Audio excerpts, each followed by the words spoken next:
All right, so hi everybody. Hope you're doing well. So we would be discussing lesson 4 if we were in class today. Lesson 4 is the impacts on the atmosphere. So I wanted to just kind of briefly go over some things that we would have discussed. So first of all, in your book there was an air quality index, and maybe you've heard of that before, especially people with asthma and allergies. They are usually aware of air quality indexes. They're reported with the weather report, and especially during spring, summer, and fall when the fields are being brought in, when the farmers are out bringing in their crops. Air quality numbers are important if you have allergies and asthma. So the lower the index, the better.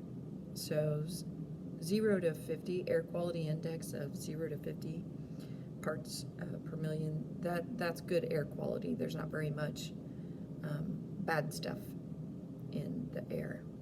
And then you move up, and that table's pretty self-explanatory. You just have to look at the numbers, and it'll guide you on whether or not you should be outside. So again, you're going to be practicing reading some data from a table and answering questions. So that's a really important science skill.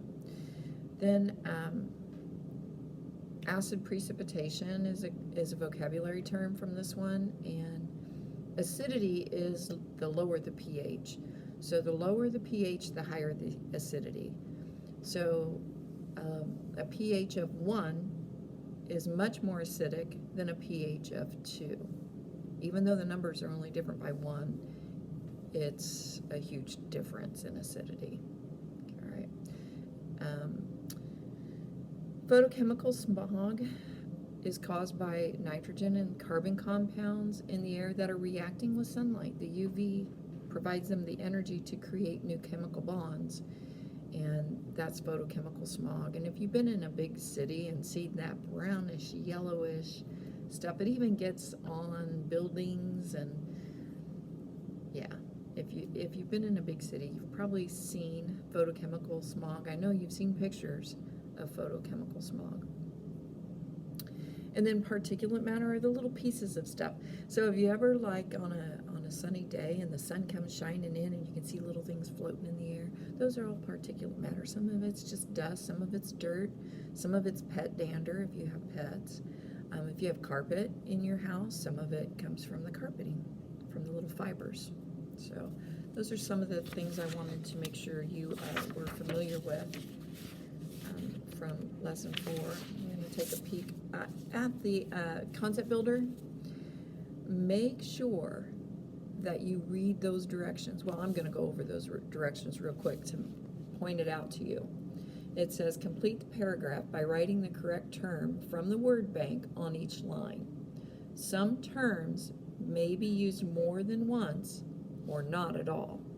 And I will tell you that happens. Some are used more than once and some are not at all. So make sure you're paying attention to that and not trying to make something fit that doesn't fit. All right? Reach out to me if you have any questions or need any help. Have a wonderful day. I'll start Zooming at 11:30 tomorrow if you need to for tomorrow's work. Have a good day.